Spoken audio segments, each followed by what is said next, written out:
Welcome to Polar Opposites. My name is Justin Conder, and have you ever noticed how we treat information differently depending on what source it comes from?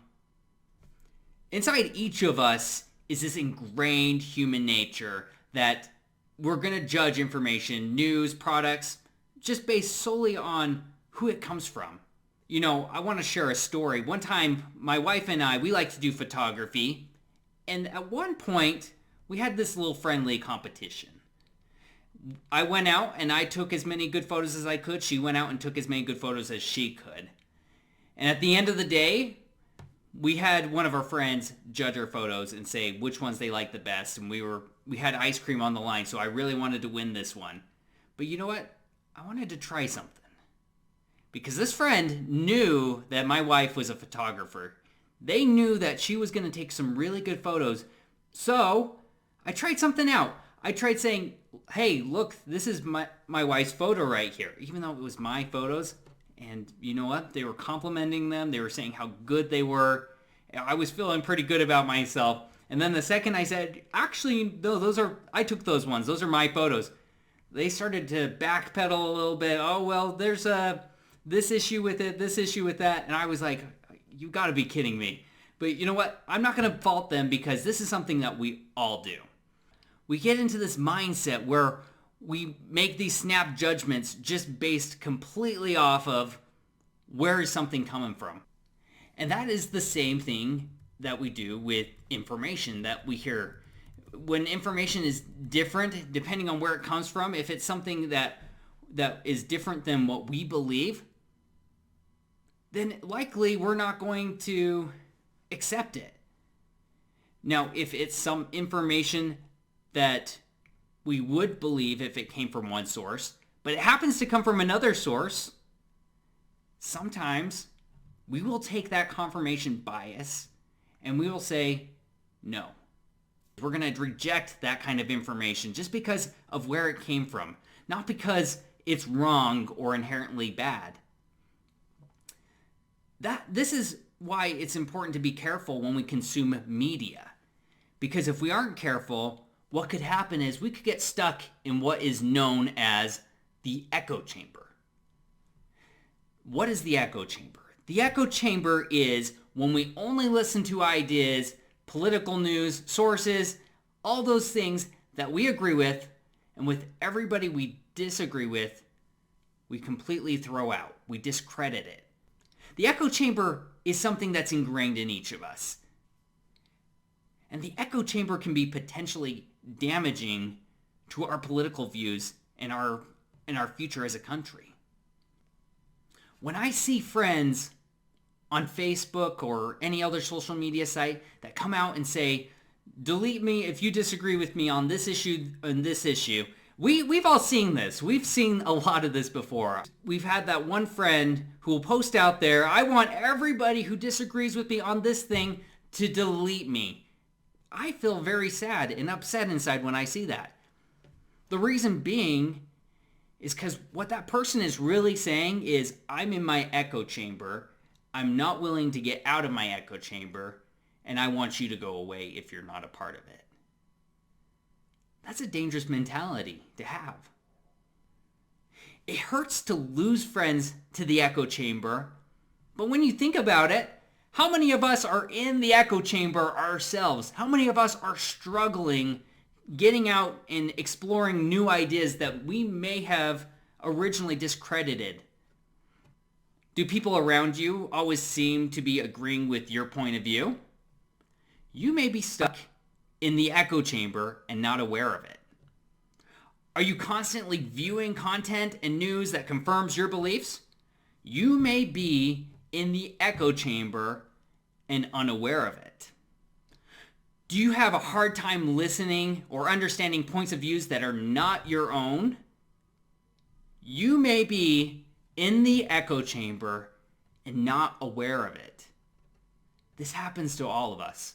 I'm in the echo chamber myself. I constantly find myself in that mindset where just because I hear something from a source that I don't like, I will discredit it immediately.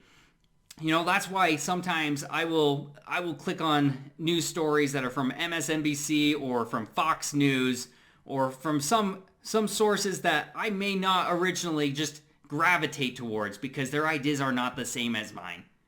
Sometimes I will go to them intentionally just to know that I am not in my echo chamber, just to try and get out of my sphere of influence.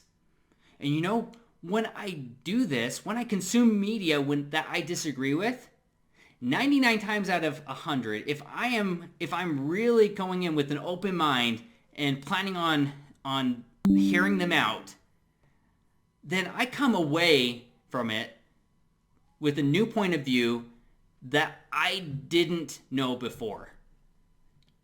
A lot of the times, we can use media and other people's ideas that we don't agree with to our advantage for our own growth. And that's a good thing. It's good to get out of that echo chamber. If you find yourself in the echo chamber, I would challenge you to step outside, learn a new perspective, go to a new news source that you would never in a million years think about going to. You may just learn a new perspective that will help you be a more educated, better person. Like I said, the echo chamber is ingrained in human nature. It's ingrained in all of us. It's a coping mechanism for having to not deal with criticism. We go into that chamber so that we don't have to hear things that make us uncomfortable or things that we disagree with. Now it's time to get comfortable being uncomfortable, because like we said in the previous episode, our country's in trouble. We are going down a bad road where a lot of people are having these extreme views, these extreme opinions. Why is that? If there is an ingrained human trait that can't be overcome, if it's something that's really difficult for people to get out of, something like the echo chamber, let's say, someone in the world is going to learn how to monetize it and how they can use it to their advantage. I guarantee it. You see it with all sorts of corrupt companies, and guess what? The echo chamber is no exception to that rule.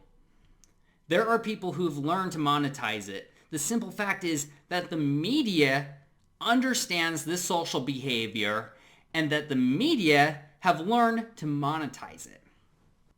Now, we've talked a lot about how moderate voters are kept out of political offices and how, the election system is designed to suppress moderate ideas.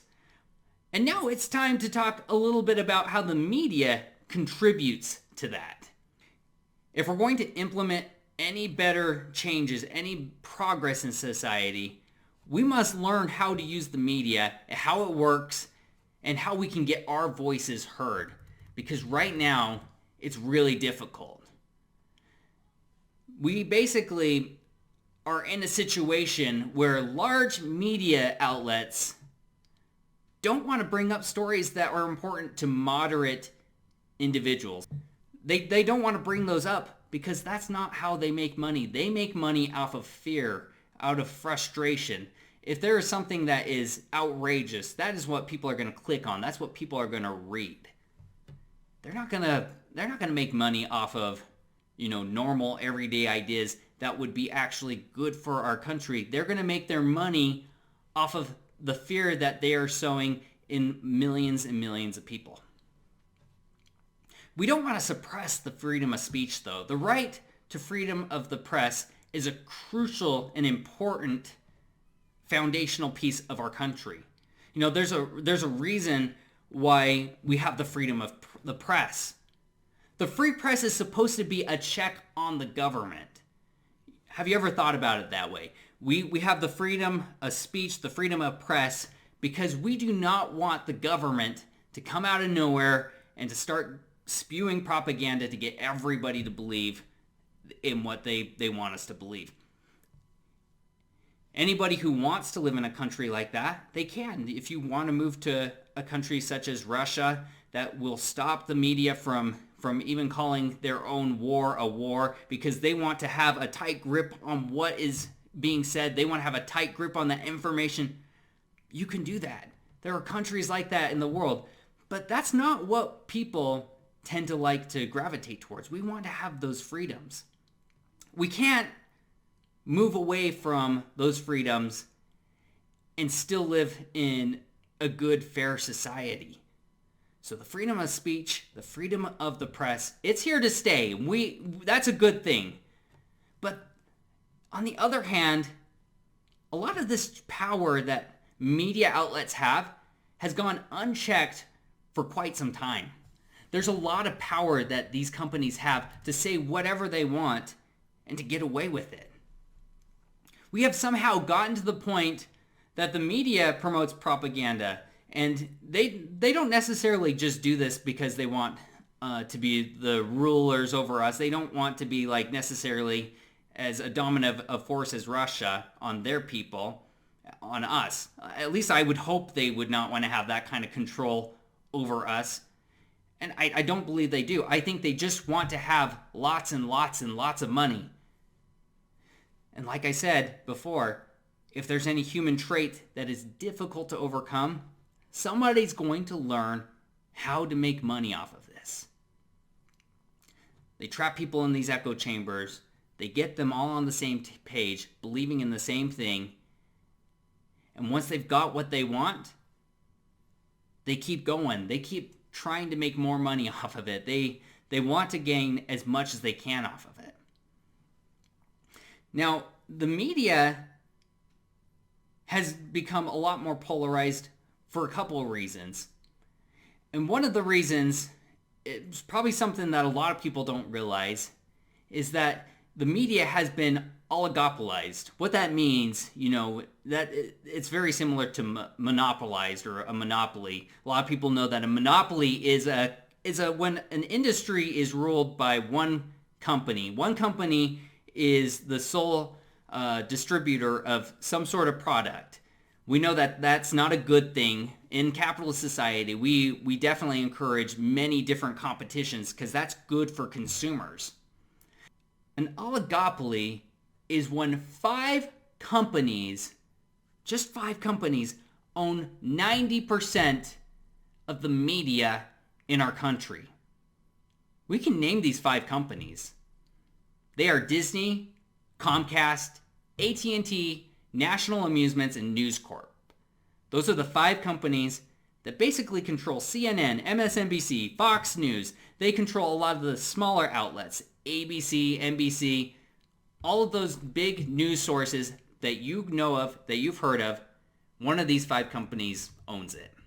Say what you will about these 5 different companies, but it's become pretty clear and apparent that moderate America, the majority of Americans, including you and me, aren't being represented through the media.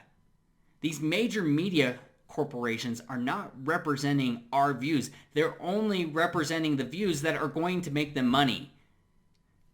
The people who are going to make them money, the people who are going to constantly tune into news, are the ones who have more extreme opinions. So those are the people that they are going to cater to. For voters, that is frustrating because we feel as though we aren't being heard. Our voices aren't being heard. They're being drowned out by negativity and hate. Because that is what is going to make these companies money.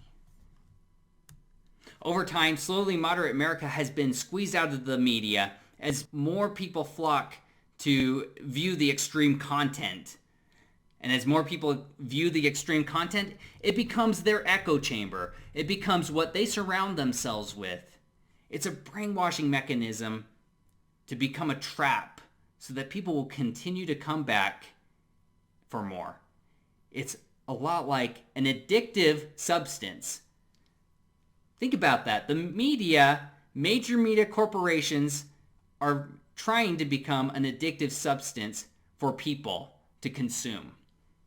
Just because these big 5 media companies, the companies that have learned to profit from the echo chamber, are controlling everything. And just because they aren't sharing our beliefs doesn't mean that you and I don't have any way that we can be heard.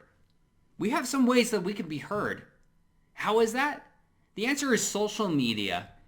We don't need these large media companies to share our opinions because we can share them ourselves. We live in a really great age where somebody can get onto Twitter. They can, within minutes, type something up, share it with the world, and it can absolutely spread like wildfire. Any ideas that you have, moderate opinions can be shared through social media, and it can make a big difference. Social media is a double-edged sword. It definitely has its problems. As much as we're talking about some of the good things about social media, it does have some issues with it. Moderate voices aren't always the loudest. We're not going to be the ones screaming from the rooftops, complaining about every little thing in our country. Usually that is left up to more the people who are more politically extreme. We're also in the age of over-information. That may sound a little bit weird because how could you ever have too much information? You can. Because some of the information that is shared on social media is actually misinformation. It's not accurate, and sometimes that goes unchecked.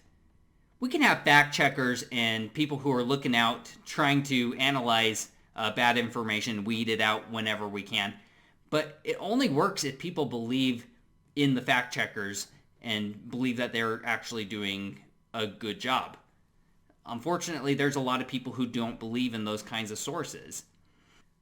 Another issue with social media is that they're going to make money the same way that the big 5 major corporations are going to make money. That's basically off of who's viewing the content and how many people are viewing the content.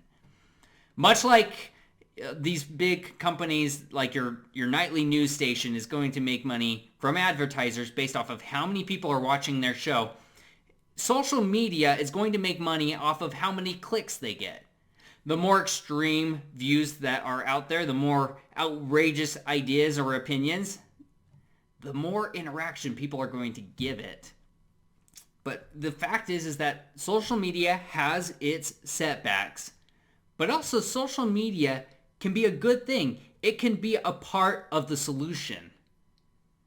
Good political views that aren't being shared by big networks, they can circulate and they can become mainstream on social media. People like you and I, if we have good ideas, we can share it with the world. And if we share it with the world, it can go anywhere. That's the beauty of social media. The echo chamber may have brainwashed many Americans into these more extreme ideologies, but you and I, we can change that. We can change that by sharing truth.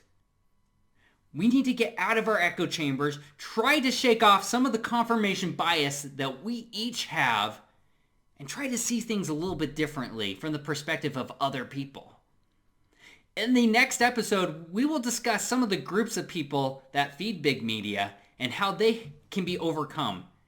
How we can let these groups influence us less in our political day-to-day lives. We can use social media to our advantage. We have little voices, but little voices can make a big difference. We need to continue forward. We cannot let big media stifle good ideas, especially not from good, moderate, level-headed people like you and me. We must continue to learn from one another. We have different views, different opinions, and I definitely want to hear your views. If you disagree with me, reach out. Tell me why you disagree on certain issues. I want to hear everything. Share ideas that matter. Share them with your family and friends. Get people involved. Because when we can do these things, we can really change our country. Thank you for joining me here on Polar Opposites. It's been a privilege to have you on here. If you like this content, you can get more of this content by liking and subscribing and following this channel. And like always, when you learn better, do better. We'll see you next time.